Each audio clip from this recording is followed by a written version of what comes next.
Good morning, I'm Joe Nathan Perez, and I'm here on the behalf of J7LK Everyday News to discuss the Supreme Court case, New York Times versus the United States. It's a wonderful day to get into the topic of the violation of the First Amendment. Let me tell you folks, it is about the time that old president of ours, Richard Nixon, and his administration tried to withhold the New York Times from publishing documents that pertain to the country's activities during the times of the War of Vietnam. Well, how fair is that to the citizens of the United States? How will we stand together when our own president did not stand with its people? Keeping secrets from the families of America seems a little suspicious to me.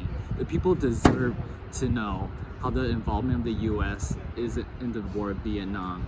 Is that really what they want, or even less, what's best for the future generations and for the future of this nation? Now, some may argue all of these documents were illegally copied, and well, yes, they were, but the public has the right to know what the president is doing with this country. And what exactly is that? Trying to take away the freedom of press from its people, I'll tell you. The people of this country have the right to know what the heck is going on with it. And now that is why the Supreme Court ruled with the New York Times with the ruling of 6-3. If it wasn't for the media, would today's society be informed about the activities that are hidden from us by our government? I now introduce Julie Summers, who is on the campus of UCLA, where she will interview the public by asking them the following questions. Do you think it is important for the First Amendment's freedom of press to be respected anytime it has been violated? Why or why not? If you were working for the New York Times or even another newspaper like the Washington Post, would you have published information from the Pentagon Papers? Do you think it is important for the First Amendment's freedom of the press to be respected anytime it has been violated? Why or why not? If you were working for the New York Times or even for another newspaper company like the Washington Post, would you have published information from the Pentagon Papers? Why or not? Why not? Do you think the actions of the Nixon administration of declaring the publishing of the Pentagon Papers as a national security concern reasonable? Why or why not? And the final question. The media played a crucial role in this case as the issue was derived from a form of media itself, a newspaper, which is a form of print media. And one of the political functions of the media is to help citizens like you and I interpret and digest events and policies occurring in politics and government. When do you think it is appropriate to censor the media? I am here in the beautiful city of Westwood. As you can tell, it is a very sunny day. It is about 57 degrees. I am here on campus to gather information and input about what people think regarding the case of the New York Times versus the United States. This is a case in which Richard Nixon, former president at the time, current president at the time of this case, tried to suppress and censor information regarding to the documentation of activity of war in Vietnam. He thought that this would threaten national security and tried to defend his case. However, this was ruled a verdict of 6-3 in favor of the New York Times. Here I am with Nicholas. Do you think that the First Amendment's freedom of press was respected within this case? Yes, I think so, because it was necessary in that particular case, and it's necessary in other cases as well, that the public be able to understand what the government is doing in cases where the public is directly affected by the government's actions.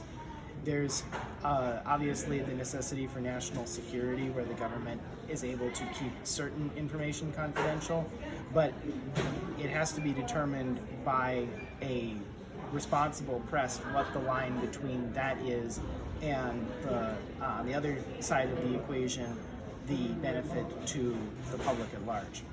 Okay, thank you. I am now here with TJ. TJ, do you think that the New York Times had the right to publish this types of documentation?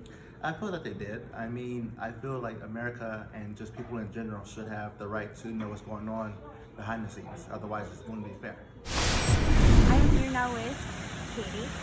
Katie, do you think that publicizing these documents was a threat to national security as President Richard Nixon claimed? I feel like anything that pertains to top secret government documents, including military documents, is considered national security and would have been a threat to the U.S. Okay, thank you. We're here now with Kathy. This is Kathy. Okay. Kathy, do you think that the government should censor this type of publication from the public? I don't think so. I think the society needs to be transparent, and people need to know more the real truth. I want to thank those citizens of the community of UCLA who took their time to participate and give their input regarding to the case of the New York Times versus the United States. With the information gathered here today, it is with me that I say that I am agreeing with Richard Nixon's opinion to conserve those documents privately because it was putting the nation's security at threat, and that could have been a possible tactic that other nations could have used to attack us and threatening the people of America. Thank you. Thank you for your input, July. Now, folks, let's take a look at a couple of statistics about freedom of the press and its ranking among different countries. These statistics have been gathered from Reporters Without Borders, where they are known for publicly advocating and providing information about freedom of information and the media. Taking the number one spot is Norway, where the media is free and isn't subjected to censorship. My question is, if a case like the New York Times versus the United States were to happen, actually, what would happen? Because since they don't censor their media, I guess the New York Times is favorable in the situation. Taking the last spot is Turkmenistan, where it is known that the government takes full control of the media. It is reported that many journalists have been attacked, arrested, and even tortured for publicizing news, which can be deemed either as an attack or of a supporter of the government there.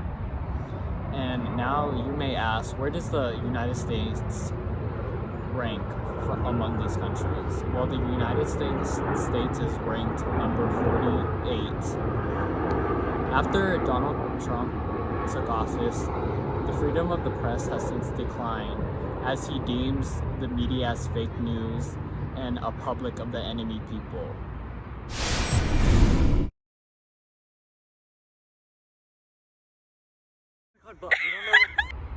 Recording? Yeah.